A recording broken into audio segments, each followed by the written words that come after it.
actually going to be geared towards how to increase self-love and attract abundance. Because, and there's Chubbs again, he's such a cutie. So I want to start off by talking about some of the discussion that was going on in the group, because I posted a little discussion thread about self-love and like, what are your biggest challenges? And I'm going to go ahead and just repeat those. I'm just going to kind of list them out so we kind of have it holding space for us. But some of the stuff that we heard was like, what's holding me back? What's my biggest challenge is trust. Right? I totally, like, I agree. Finding the okay and putting myself first. Oh my God, like, I'm going to raise my hand on that one. If any of these resonate, please comment and let me know. If any of these, like, you know, like your hand is raised with this, you could even just raise your hand if you want. The finding the okay and putting myself first, that's like a constant like work that I'm moving through all the time, right? It's part of my codependency, and being able to put myself first is definitely one of my biggest challenges as well. Negative self-talk. We got a couple votes on negative self-talk for sure. That's like the inner chatter and kind of like what we tell ourselves. Certainly that's me as well. Thinking I'm not good enough, that got a couple votes. That got a few votes actually. So yeah, so we need to think, feel, and know that we're good enough, right? To even be able to like offer self-love to ourselves. Trying to figure out how to do it. That's a good one, right? Like that's kind of what we talked about, right? Like maybe you're not even ready to increase self-love. You're just trying to figure out how to do it, right? I think that's a beautiful, that's a great challenge, right? It's a great place to begin. Identifying the challenges is going to be like one of the best ways for us to start moving and changing energy towards what it is that we want. Balance. So balance, this one's kind of interesting. I'd love to hear more about like what kind of balance. Are you balancing out like, you know, trying to balance like doing everything for everybody else and then trying to also do things for yourself? What is that balance? Is it balance of like, it probably is, you know, everything, right? Balance of like all of the to-dos that you have to do in your everyday world and like how to get in time for yourself. Like, I'd love to hear specifics about what does that mean, balance? But I definitely think that those are definitely some of them, I would imagine. Knowing when to walk away after communicated emotional needs go unmet. Like snap on that, right? I'm going to say it again. Knowing when to walk away after communicated emotional needs go unmet. So here we are, we're in our like acts of self-care and self-love. We're setting boundaries. We're like having those difficult conversations. We have expressed what our boundaries are and what we need, right? We've like been brave enough to do that. And yet that other person, that other part of the equation, whether that's a personal relationship or work relationship, whatever, family relationship, those needs are still going unmet. And at what point do you walk away? That is like, whew, that's like a beautiful, that could be a whole training in and of itself, right? Like another live that we could do. Love that question, love that statement. And that's a very personal statement. I think that's different for every one of us. And I think that if you resonate as a highly sensitive person, an empath, someone who's dealing with codependency, insecurity, are we putting too much of our value in someone else to like create value for our own selves? That's a really hard, very like murky space to be in, and can be very challenging to define that. The next one was holding my self-esteem when I'm in a relationship and the willingness to walk away faster when red flags appear. So I'm going to say that one again. Hello, Kelly. Holding my self-esteem when I am in a relationship and the willingness to walk away faster when red flags appear. So love this one, because I can tell you that I have definitely had countless conversations with my own girlfriends throughout the years where, you know, our subsequent relationships, one of the things that, you know, you were getting better at is finding out like when we're in our relationship and keeping that self-esteem, right? And when that relationship starts to question that, or it starts to compromise who we are, and noticing those red flags sooner, right? It actually is proof that you're growing, right? And so each time, like maybe first relationship was 10 years that I kind of figured it out. Second relationship maybe was 5 years. And then maybe like your third experience was like, oh, it took me 4 months to kind of figure out that that wasn't going to work, right? I think we get better, we get wiser, we get stronger. Our resolve for holding our own self-esteem becomes so much part of who we are, but it takes practice. And I think we need to really give ourselves grace, right? Like less judgment of our own selves and really more celebrating our growth, even if just a little bit of growth is showing. And then struggles around worthiness. That's a great one. I definitely believe that our ability for self-worth is in direct proportion to like our worthiness of self-love is in direct proportion to our self-worth. I absolutely believe that. And then codependency, right? Amazing, right? Like that's probably one of the biggest challenges is my codependency gets in the way, right? Like how do I increase self-love when I'm feeling so like codependent in my relationships? And we spend a good amount of time working on that, right? And codependency is for me an ever going experience, right? I'm constantly growing and constantly healing that part of who I am and getting stronger at being more interdependent in my relationships instead of codependent. But again, it's very much like, my codependency is always like right here, right? It's always within reach. I can always reach for it. It's never further away than where I can reach into. So when I'm tired, when I'm not feeling well, when I'm not treating myself well, when I'm feeling that self-doubt, and then just that negative hamster wheel just keeps going, and it's like a snowball that begins to roll downhill and get bigger and bigger and bigger, my codependency is easier to reach into, right? I have to really be on top of my self-care. And that's actually one of my first definitions is if I can feel and notice that my codependency is starting to kind of increase, the first thing I ask is, where's my self-care? Where's my self-love? Right? Because depending on, I'm just checking out Chubbs. He's so funny. Look at that total act of self-care and self-love right there. But I know that when my self-love and self-care are not in check, my codependency increases. So they are very intertwined in my life. Okay, so those were some of the conversations that we were having in our group, and I love that. Let me know how you feel about that. Let me know if you have others. Tap them, write them in the chat. But let's go ahead and kind of shift right into 10 ways to increase self-love. Okay, so these are some of my favorite ways. These are all personal to me, and just, over my 54 years now, this is my 54th year on the earth.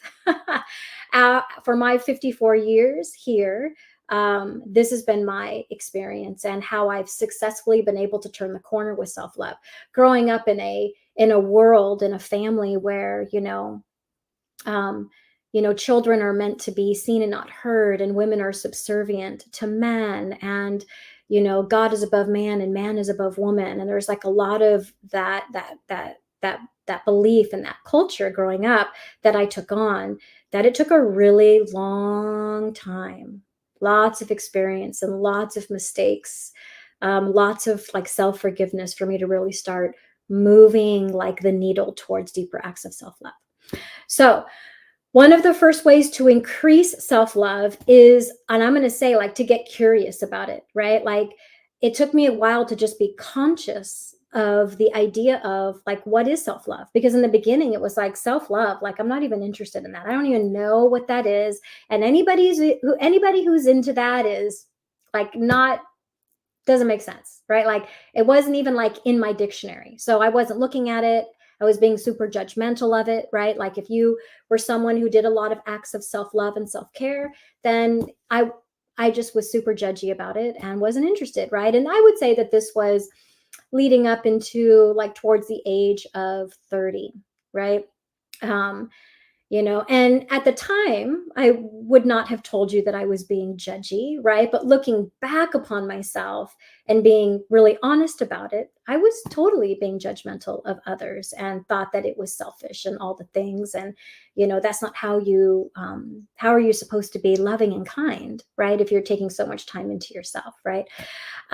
So to me, that was my first sort of step, was getting curious about it, starting to ask questions about it. And that didn't actually happen until I popped into therapy. Right. So after my like really first divorce is when I got nitty gritty into like self love. So get curious about it. What does it mean to you? What is self love? What is self care? Have you actually sat down and like wrote a definition for it, your definition of it, right? And maybe your definition, maybe before you even do that, it's like all the things that, you're judgy about it, right? Like, you're in this group and, I'm going to guess, because this is a pretty amazing group of women, that you're open to getting curious about it, right? Otherwise, you wouldn't have been attracted to me and you wouldn't have been attracted to this group. So getting curious about it. And I would literally sit down and write out a sentence or two or a paragraph, or maybe some of you will journal on it. But what does it mean to you? Right? Like, what does self love and self care mean to you? And really take the time, like, create some sacred time, because you deserve it, to actually define what it means to you.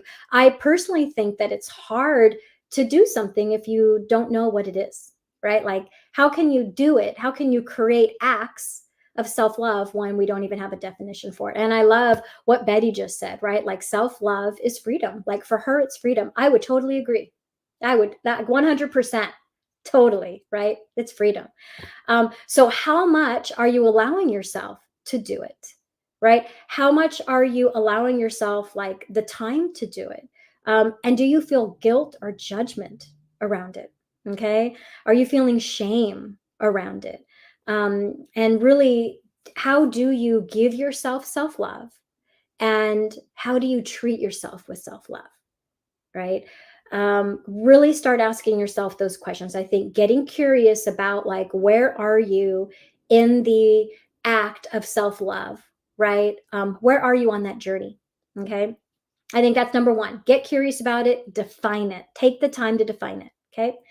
And I think some of us, maybe we could, do that and take a couple minutes. Some of us, I know some of you like are really into journaling, do a vision board on it, do a mood board, like whatever your thing is. If your thing is like getting out in nature and taking a hike, go out and hike and think about, what does self-love and self-care mean for me? And then actually put words to it. Give it a container, something that's fluid, right? You're not defining it to be super like restrictive about it. You're doing it in an opportunity to create a container for it, and then you get to move and change it however you want. Okay. All right. So any, like, what do you guys think of that? I'm just looking. Yeah, understanding the difference between guilt and shame is super important. Absolutely. Yeah. Betty girl, you're on fire. Yeah. Those are great things, right? Some of us are still learning how to understand the difference between those two. And that could be a whole other training. Like, when you talk about self-love and self-care and what that means as a human and a soul and a woman, right? Like, as a mother, as an entrepreneur, as, a sister, as just a person on the earth, as an employee at work, right? Or just, this person walking the earth. It does not matter, right? What does that mean for you? How do you define those things? And that is what number 2 is all about, which is defining self-love. And for some of us, for some of you, it's going to be about redefining it. So again, maybe your idea of self-love is just selfish, right? That's what mine was, right? Like, if you asked me, Lisa, if you asked me, like, 25 years ago, what is self-love? I would have said selfish, right? It's people who are going around and being selfish and doing things for themselves and not caring for others, right? Because that's just what I grew up with, right? So for me, I have to redefine it, right? And I had to really be okay with the fact of redefining and what I wanted it to be. So to me, and it's always changing and it's always growing, it's always expanding, right? To me, self-love is like how I treat myself, how I care for myself, how I talk to myself, right? And how I allow myself in the world, right? A lot of times self-love is how I forgive myself for not being perfect, for not being that good little girl, right? Like as that, codependent part of me always wants the little pats on the head, right? And be the good girl, right? You know, and that has always led me down a path that never has been fruitful. It always takes me down a path of destruction. Self love to me is about setting boundaries, right? It's not just about like doing these really warm, cozy things for myself, right? It's about having to set a boundary, right? That is a huge act of self love and self care, right? Having the hard conversations, right? That takes practice. I've been working towards that. And I can definitely say that, like, having those hard conversations, it's not necessarily that they're easier. It's just that I've gotten better at navigating them, and approaching my fear with them, and then just embracing it instead of like pushing it away and like hiding from it. It's having the hard conversations, right? Um, and I love this, right? Like my favorite is no is a complete sentence. We've all heard this. Like write it down on a sticky, paste it everywhere in your world, right? I don't care. Put it on the visor in your car. So when you pull the visor down, you surprise yourself one day and it says, no is a complete sentence. No is a complete sentence. Now, if that feels harsh, no, thank you. No, not right now, right? Like we got to baby step it, but no. And you're saying no to the things that don't light you up. You're saying no to people, places, things, saying no to like peer pressure of having to go out. It took me forever to say no to people about going out, like on a Friday night. And then, because everybody asks you, well, what are you doing? Oh, well, I'm going to stay home and like, I'm going to cuddle my cat, right? People are like, well, that's boring. Not my friends now, right? I've like changed my whole set of friends. They would think that was cool. But, back then it was like, I'm just going to go home and I'm going to do nothing. I'm going to be on my own. I'm also someone that is an introvert. I charge by being by myself. I'm not someone who recharges by being with other people. I'm definitely an introvert when it comes to recharging my energy. So going home and spending time on my own, right, in the ways that feel good for me, that is a huge act of self care. And that requires a lot of no's to a lot of people a lot of the time, right? And that brings you right into saying more yeses to you, more yes to what lights you up, more yes to what makes you smile, more yes to like what just like holds you like in your heart so deeply, right? And so like nourishing your soul. So I want you to be saying more yeses to yourself, right? And it's going to challenge every fiber of your being, right? And here's what I have to say for you is that if you're like, oh, Lisa, like I'm really good at saying yes to myself, then I want you to say more. I want you to be always putting yourself, if you can, I'm inviting you, right? I want to invite you into a space where you're always growing that container of self love. It's always expanding, it's always growing because it could never be too big. The more that you have and practice self love, the more self care that you give to yourself, the more of service you are in the world. It is the least selfish thing you can do. And it is a container that never is like too big, right? Because the bigger your container of self love and self care is, the more of service you are to others. It's just the way that it goes. It's opposite to what all the things that at least I have been told when growing up, younger, whatever. Okay. I think we're better as a society and as a community of talking more about self love and self care, but it's still something where it's like there's a lot of judgment out there about it. And I want you to be in a place where you feel super comfortable that people are, I say this in my yoga classes all the time, like people are going, oh my God, Kelly's self love, like self care, it's so on fire. She's crazy. Like you want people saying that about you. And you know why? Because those are probably the people that you're planting a seed, right? Where they're like, oh, like, look at Kelly. She's really good about self love and self care, so much so that, like, it makes me kind of uncomfortable. And that person, maybe at first they feel triggered by it, but eventually they feel inspired because you wouldn't feel triggered by it unless there was somewhere for you to expand and grow into, right? There's some old story, right, that's making you feel triggered. And that trigger right there is like that path to transformation. You can ask yourself, like, why am I feeling triggered by this? Right? And there's an opportunity. Eventually, it plants a seed. And who knows, by your radical act of self-love that feels so out of your body and so bizarre that it doesn't inspire the person next to you to eventually do the same. Right. And isn't that like why we're all here? Right. How beautiful and amazing would it be that we just sort of like pass all of this forward? Right. That beautiful opportunity to help other people also grow and expand and feel better about themselves. So I could talk all day about this stuff. Number 3, right? Are you willing to get uncomfortable and start challenging the status quo? So we kind of just chatted about that, right? Many of us are raised that self-care and self-love is selfish, it's rude, it's disrespectful, it's unloving, it's unkind. Sorry, my notes changed a little bit here. I'm looking down at my notes. It's unkind, it's ungodly, right? Like it's not like of service, right? So I want you to start noticing. And again, these are all just invitations, right? Choose one, right? Don't do them all. You might explode, right? If you're not used to this. This might sound crazy already. But really, like, start noticing how you were raised, what you saw, what were the ideas of self care and self love for adults, for women, right? um, for you as a child, right? What were you shown? What were you modeled? Because between the ages of 0 and 7, we're like sponges, and we are literally in a state of hypnosis. Like, did you know that? Like, nice little tip. Between the ages of 0 and 7, we're usually more than likely in this state of hypnosis. It's where we're most like able to bring in and just have all this imprinting put upon us. We're sponges, right? And there's a lot of that imprinting that happens that's very hard to reprogram, right? But can be done. It absolutely can be done, because I'm like super evidence of that.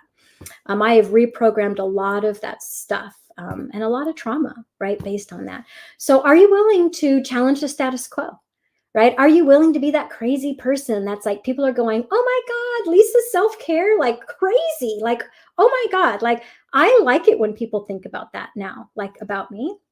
But in the beginning, it was really hard. So you have to kind of like, are you willing to get uncomfortable? Doesn't mean you're going to go out and do it today, but just like, am I willing to get uncomfortable? Am I willing to challenge the status quo a little bit? And I think it's fun, right? I think that because I know it's happened to me, right? Like, I've been super triggered in the past. I thought people were crazy and rude and disrespectful and all those things. And then guess what? Now, definitely I think about those people now, but back in my early 30s, it was like, wow, like, so and so, like, before I was really judgmental of them, but they knew what was going on. Like, they knew how to take care of themselves. And then they became, what's once was a trigger now became inspiration. And they were my inspiration, right? Some of those people I've actually gone back to and said thank you, right? Some people, it's just a random person, right, that comes in and out and you never see them again. So just know that you standing up for yourself, you showing up for yourself, as uncomfortable as it is, like, how do you know you're not planting a seed for someone 5 years from now, 5 days from now, 10 years from now, who finally is ready to show that growth? So beautiful, so amazing, right? And then the next one, this is number 4. I want you to be like willing to identify the old stories, right? Around what taking care of yourself means, right? Based on what you saw, and what you were taught and what was modeled. So be willing to not only look back on those, but identify them, because we do this not out of like to be mean. We're not doing this in placing blame, right, on whoever, our parents, our siblings, people at school, our teachers, whatever, the grown-ups. We do this out of an opportunity not to place blame, but actually to create ownership. Because when you can go back and identify those old stories, you can then say, how does that serve me? Right? And is that serving me now? Because at the time, it probably did serve us, right? In some way, shape, or form, right? Maybe not, but we were kids. We do what we can to survive, right? So we can't really judge ourselves based on the little versions, our little 5-year-old selves, our 10-year-old selves. We did what we needed to do to survive our childhoods, right? Some of us had really amazing, beautiful childhoods. Some of us very challenging, very hard, very traumatic. Doesn't matter, right? Go back, identify those stories, and just be willing to identify them without needing to place blame. Like, it's okay. We do this actually with love, right? Not with malintent, right? So, number 5 becomes the question. So, now that you've identified those stories, do they serve you? Are they serving you today? Um, and for me, it was this one question that really changed everything. Okay. And I still do this. So I have a pretty good game of self love and self care. I would say that my friends think I do a pretty good job of it. And I'm kind of like it's non negotiable too. Like I'm kind of like a snob about it, and I'm proud of that in a really beautiful way. I'm kind of snobby about my self care and self love, non negotiable, right? Non negotiable. Like you cannot negotiate it with me. Like it's a hard, like I know what I need, I know what I want, I know what my body needs, right? And I'm not going to compromise it for anybody else. Now that doesn't mean that I don't go out of my way, that I don't help, that I don't serve, but I know that one of the best ways that I can serve is by really starting with a vessel, right? My vessel that is overflowing, right, with self-love. So I'm serving from an overflow, right? That's the key. So the number one thing for me was, do the old stories serve me? Right? Because now that's where the ownership happens, right? I can't blame my parents anymore. I can't blame the grown-ups in my life, right? Nope. I'm an adult. It's very sobering, right? Like, is this serving me? Right? And if it isn't, I own that. Now I take this in my hands and I can make a choice. I can either change this or I cannot change this. But if I don't change it, now my life is a very conscious awareness of I'm rolling down a hill like a snowball, just expanding, expanding, expanding, and I own it. Right? So once you identify it, you own it. And so there's that opportunity to create change. And that's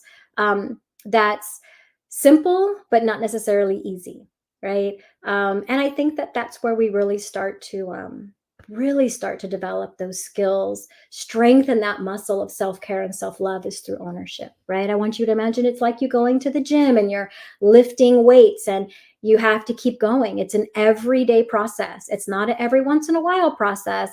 It's an everyday process. Okay. So, number 6, now that you've identified the story and you've owned it, right? Now, are you willing to delete it, destroy it, de-story it, right? De-story all of those old, worn out beliefs. And that's where that ownership comes in. And remember, like this next step, doesn't mean that you do it, because doing that, de-storing that is going to probably bring up a lot of stuff. And you do that in ways that feel nourishing and supportive to you. You reach out and get help, reach out to friends. Maybe you're in therapy, you're a counselor, maybe you're doing coaching, whatever that is. Reach for that support, because that in and of itself, right, is self-love and self-care.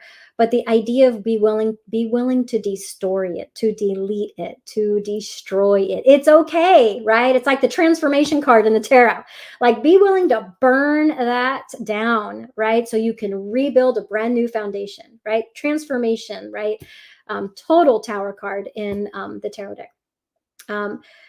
Yeah. So, like, are you willing to destory those? And all you have to do is just ask that question and then be with it for a while. One day you might say yes to it. Doesn't mean you're taking action on it, but you take action when you're ready, right? So, giving yourself grace every step of the way.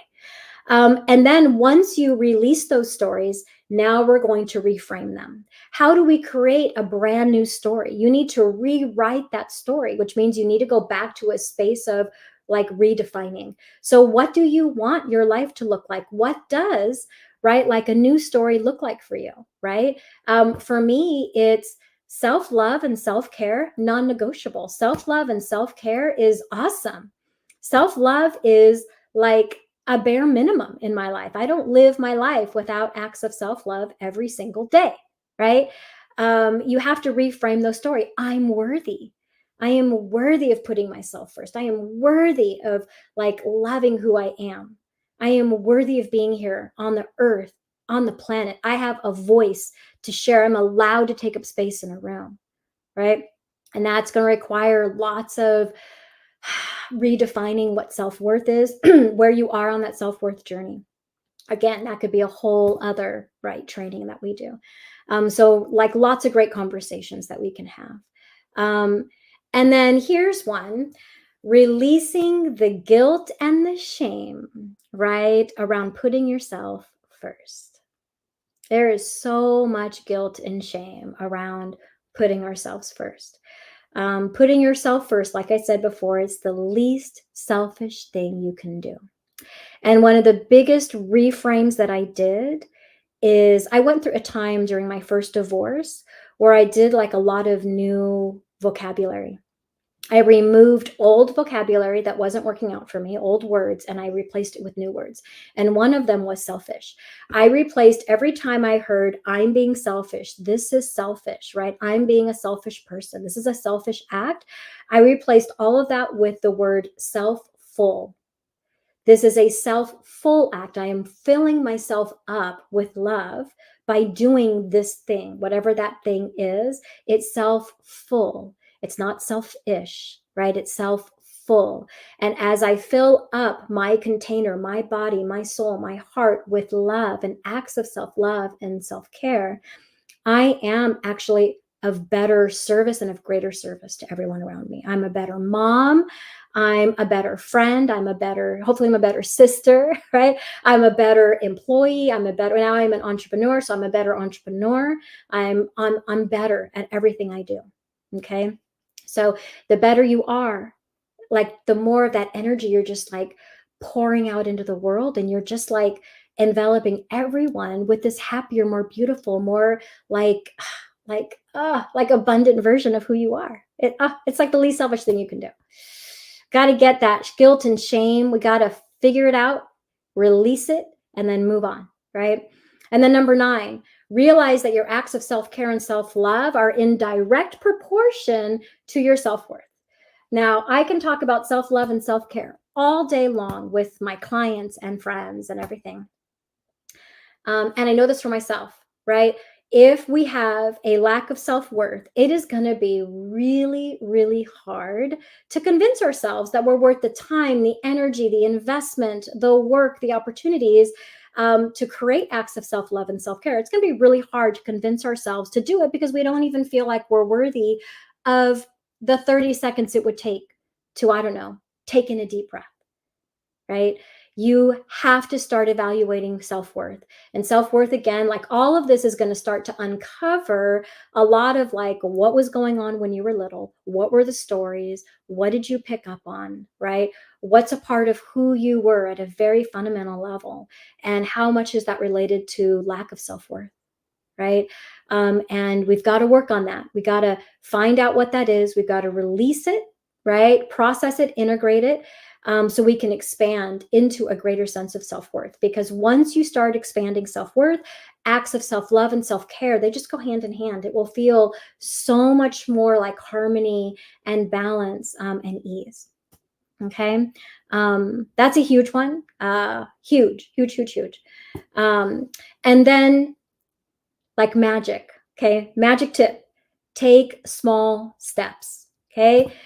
Don't go big. All right. Don't go big. Our ego mind wants to go big. Self-care and self-love, it's not necessarily about the 60-minute bubble bath and 3-day vacations at the beach, right? That's awesome. Don't get me wrong, but they're more about the small things. And why? Because more than likely, maybe you can, but you're not going to be able to take a 60-minute bubble bath every single day. You're not going to be able to take a 3-day vacation, right? Like back to back to back, right? Your acts of self-love and self-care have to be an everyday thing. And we're busy, right? Some of us are very, very busy. And whether we're busy in our own heads, or we're busy at work, or busy in our family, or we're just busy because we're so addicted to being busy that if we actually slowed down, we'd freak out about all the things that we don't want to look at, right? Like that's like such a phenomenon in the world. Go small, don't go big. Your acts of self-care, I want them to be so small that it's something that you're doing every single day. All right. And something that you do small every single day is going to create a greater impact on your life faster and with more ease than something that you do every once in a while. Again, the bubble baths and all of those beautiful things, those are incredible and amazing. Keep doing them. The massages, all the things. Okay, keep doing them. And something small every single day. And I mean like absurdly small. I'm talking like set a timer for 30 seconds every day that goes off that just says, like, take a deep breath in and just breathe in and out. And that was like 10 seconds, right? Maybe that was 5, right? That's how small I mean. Just that, take a deep breath in and out. And if you did that every single day without ever skipping it, you are going to find a faster, like more evolving movement towards self-care, self-love, and self-worth, because it's the everything, that's the everyday things that we do. And I'll tell you why. It's because your subconscious mind loves repetition. Okay. I'm being kind of like, dramatic about it, but like a 60-minute bubble bath once a month, once a week, awesome again as it is, it's not going to stick, right? It's every single day. You have to do it because your subconscious mind loves repetition. And that 10 seconds to take in a deep breath, that 10 seconds to slow your life down, right? That feeling, like if you walk out and you feel like just the cool breeze on your skin, pause and breathe it in. One small act of self-care, self-love every single day is going to change your life faster than something you're going to do every once in a while. And that's the science. Okay. That's not like airy fairy woo-woo stuff, which I all love, but it's the science. It's your subconscious mind loves repetition to become a new habit, and it's going to become an unconscious habit. And before you know it, you don't go a day without it because it feels weird, because that's where I am. It feels weird to me if I'm not doing some type of act of self-care and self-love every single day. Though it's kind of unfair because I teach meditation every day. I teach yoga every day. I teach, like, I coach every day. So every day I'm doing something that, yes, I'm in service of others, but I'm always, because my grounding techniques are all about coming back to me every single day, multiple times a day. I am creating acts of self-love and self-care. But again, I just want to really hone that in. 30 seconds, 10 seconds. Okay. Write a sticky, I am worthy. And don't just look at it, because after a while you stick it on your mirror, it just becomes part of the background, right? No, you pause, put a hand on your heart, breathe in. I am worthy. Breathe out.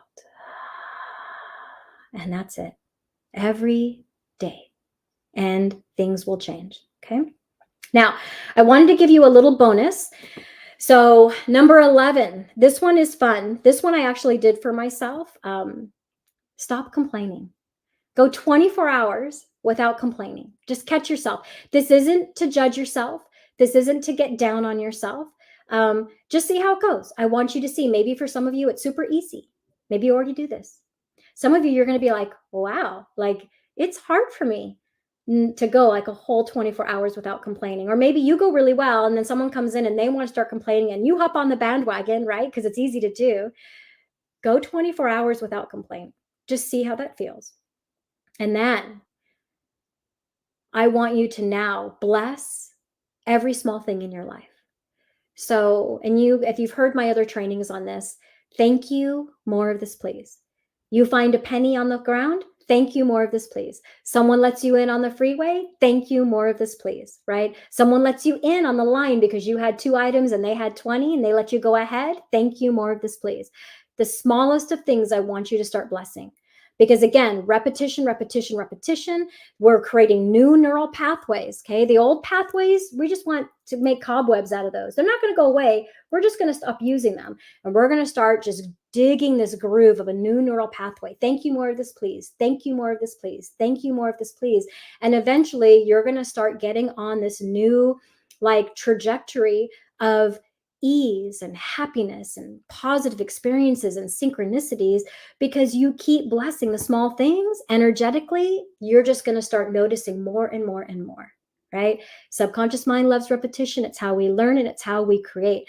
Now, The next question I typically get, because the name of this was 10 ways to increase self-love and attract abundance. So my question for you is, why do you think that increasing self-love, or just acts of self-love, but let's say increasing self-loves because that's what the training is, self-love and self-care acts, how would that attract abundance? Why do you think that increasing your self-love would attract more abundance in your life? And think about that for a second, right? Like it's an interesting question to ask, right?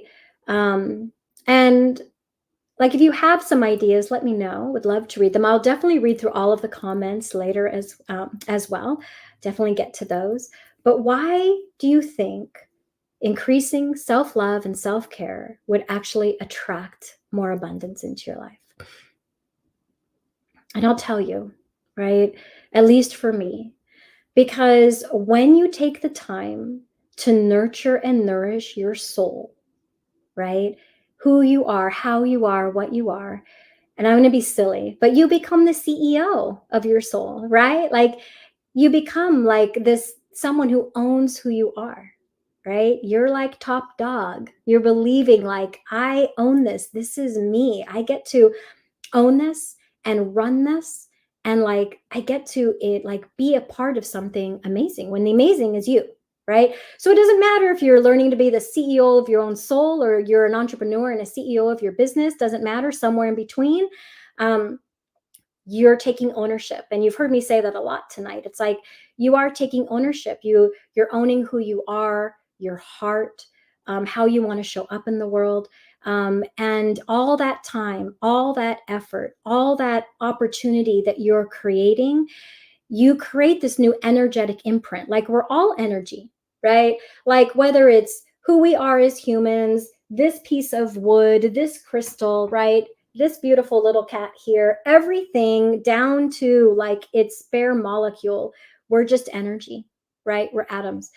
And so we create a frequency. That's why I love Thank You More of This Please, because you're starting to create a frequency of positive experiences, because you're noticing the positive things in your life. So you're literally shifting yourself out of maybe a negative frequency, or a less positive frequency, to a more positive frequency. And that's literally what you're emitting out into the world. And there's this whole, it's like a radio station, right? Like, you're literally going to tune yourself into the station of abundance by your acts of self-care and self-love, right? Because by doing it, you're stepping into it. As you step into it, you're acting it, and you're starting to increase your belief of self-worth, right? And when you actually walk into that, when you kind of walk the talk, we're now emitting this new frequency. And this frequency says, hey, right? I am doing these things for myself, right? I own these things. I'm changing these things. These are my acts of self-love and self-care. Not only am I doing them, but it's increasing my self-worth. And as I increase my self-worth, and you're pouring that frequency out into the world, the universe, life, it's going to respond, right, in kind, right? So the best way to attract more abundance in your life is literally to amp up your self-care and self-love. They also go hand in hand. So, think about that, right? Keep treating yourself, or at least this is me. Okay, I'm not saying this is you. Keep treating myself like a piece of crap. I'm going to keep getting crap. It's just, that's how my life was, right? Start treating myself like the queen that I am, that I want to be. The more I'm just going to attract more of that energy around, like, I am amazing. I am beautiful. I am worthy. I am allowed, right, to have a voice and to share that voice in the world. And when we believe that in ourselves, we begin to teach people, right, how to treat us. Because when we act like that, we basically teach people that I'm not willing to be treated any less than that, because I'm not treating myself like that, right? You're kind of the leader, right, in that space, right? Like, we teach people how to treat us. And one of the best ways is by treating ourselves in that way. And then when people don't do that, for whatever the reasons they are for that, we begin to set boundaries. We begin to have those hard conversations, right? So think about that, and just kind of how that is manifesting in your life. And I know it's counterintuitive, right? Like, when you think about the status quo of life, and I do believe that we're getting better and better at letting it be normal, normalizing self-care and self-love, and really like celebrating ourselves, and then celebrating our friends, our, like the people around us. Like, really, it's not just hyping, our friends up. It's really about showing the world in celebration of others, right? And releasing like thoughts of lack and scarcity, and increasing frequency of abundance, right? So beautiful. And it all starts with ourselves. So self-love, self-care. I want you to just start playing around with it, and kind of think about how it is for you, where you want to be in it, and get curious about it. All right. So that's it. I hope that you guys enjoyed that for tonight. I think we did a great job. I'm still new to StreamYard. I love like all of the comments. Um, so beautiful. Yeah. So let me know. Keep commenting. I'm going to go ahead, and we'll end the training. But please comment below. Let me know, like, if you like, what was your biggest aha moment? If you're watching this on replay, please hashtag replay and say hello, so it comes up in my feed so I can see it, and it can see, any ways that I can help you and assist you. And I hope that you guys have a beautiful night, a beautiful day.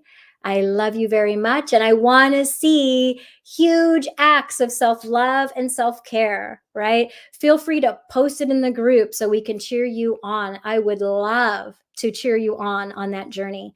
For some of us, like myself included, can be a really challenging space, to start, increasing those acts. And you got us. So post in the group and let us know where you are on that journey. All right. Mwah! I love you. And I will see you next time. Thank you for joining me. I'm so excited.